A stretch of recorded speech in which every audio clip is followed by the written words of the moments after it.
Hi hello this is Shaila welcome back to vibrant.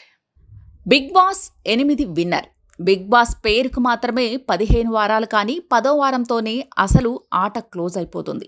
మిగిలిన 5 వారాలు family week, eviction shield week, finale అస్తర్తో రొటీన్గా సాగిపోతుంది. సింపుల్గా చెప్పాలంటే ఈ 5 వారాల ఆట పెద్దగా లెక్కలోకి ఉండదు. జరిగిపోయిన ఆ 10 వారాల ఆటే విజేతను నిర్ణయించేది. ముఖ్యంగా ఫ్యామిలీ వీక్లో కంటెస్టెంట్స్ ఫ్యామిలీ రాకతోనే విన్నర్ ఎవరో డిసైడ్ అయిపోతుంది. సీజన్ 1 నుంచి సీజన్ 7 వరకు ఇదే జరిగింది. ఫ్యామిలీ వీక్లో వచ్చిన కుటుంబ సభ్యులు ఏ కంటెస్టెంట్కి అయితే హైప్ ఇస్తారో వాళ్లే బిగ్ బాస్ విన్నర్. ఈ సీజన్లో చూస్తే మొన్నటి వరకు నిఖిల్, నబీళ్ల పేర్లు వినిపించాయి. కానీ ఎప్పుడైతే అశ్వత్థామ ఈజ్ బ్యాక్ అంటూ గౌతమ్ అటాకింగ్ గేమ్ స్టార్ట్ చేశాడో అప్పటి నుంచి వార్ వన్ సైడ్గా మారింది. ఎలిమినేట్ అయిపోయాడు.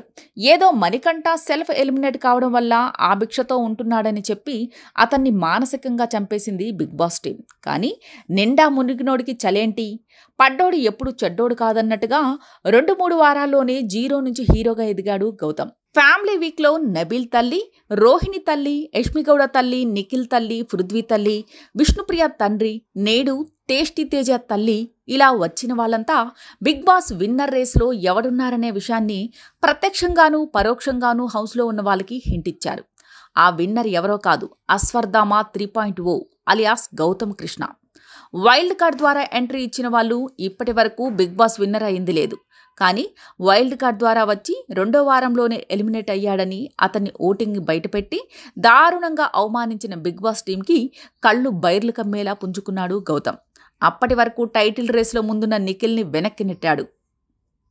వరుసగా తెలుగు వాళ్ళనే ఎలిమినేట్ చేయడం, కన్నడ వాళ్ళంతా గ్రూప్ గేమ్ ఆడటం, ఈ ప్రాంతీయ భేదాలను పక్కన పెట్టి మరీ చాలామంది తెలుగు ఆడియన్స్ కన్నడ బ్యాచ్ని సపోర్ట్ చేస్తున్నారు. అయితే 10వ వారం నామినేషన్లో వీళ్ళకెంత ప్రాంతీయ భేదం ఉందో అర్థమైపోయింది.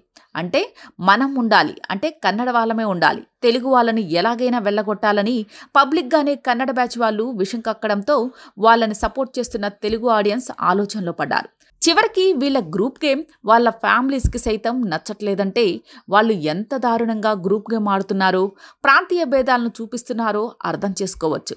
తెలుగు బిగ్ బాస్లో కన్నడ వాళ్ళు ఏంటి అనే వాదన కరెక్ట్ కాదు. ఎందుకంటే ప్రాంతీయ భేదాలను పక్కన పెట్టి ఎవరు ఆట బాగా ఆడితే వాళ్ళని సపోర్ట్ చేయడం అనేది న్యాయం, ధర్మం.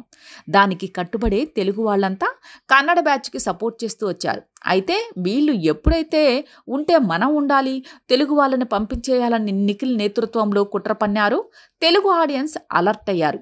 నిఖిల్కి కరెక్ట్ మొగుడు గౌతమే అని ఫిక్స్ అయిన ఆడియన్స్ రూట్ మార్చారు.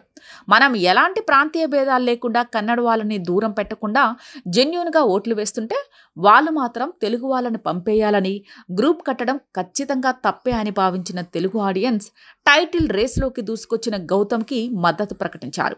నిజానికి 10వ వారం వరకు గౌతమ్ కంటే నిఖిల్ రేస్లో ముందున్నాడు. ఎందుకంటే తెలుగు ఆడియన్స్ సపోర్ట్ చేశారు కనుకనే. కానీ ఎప్పుడైతే అతని వంకర బుద్ధి బయటపడిందో తెలుగు ఆడియన్స్ గౌతమ్కి మద్దతు ప్రకటించడం స్టార్ట్ చేశారు. క్రమక్రమంగా నిఖిల్ని టాప్ రేస్ నుంచి తప్పించి గౌతమ్కి మద్దతు ప్రకటిస్తున్నారు. తెలుగోడు అభిమానిస్తే గుండెల్లో పెట్టుకుంటాడనేది ఎంత నిజమో, వాడికి కాలితే తొక్కి పడేస్తాడు అనేది కూడా అంతే నిజం. ఇప్పుడు నిఖిల్ విన్నర్ కావడం కాదు కదా, రన్నర్ అయ్యే ఛాన్స్ కూడా డౌటే. ఎందుకంటే వాళ్ళు పెంచి పోషించిన గ్రూపిజం, ప్రాంతీయ భేదమే వాళ్ళ పాలిట శాపంగా మారింది. మొత్తానికి ఫ్యామిలీ వీక్ ఎపిసోడ్లో బిగ్ బాస్ విన్నర్ ఎవరనే దానిపై క్లారిటీ వచ్చేసినట్టే.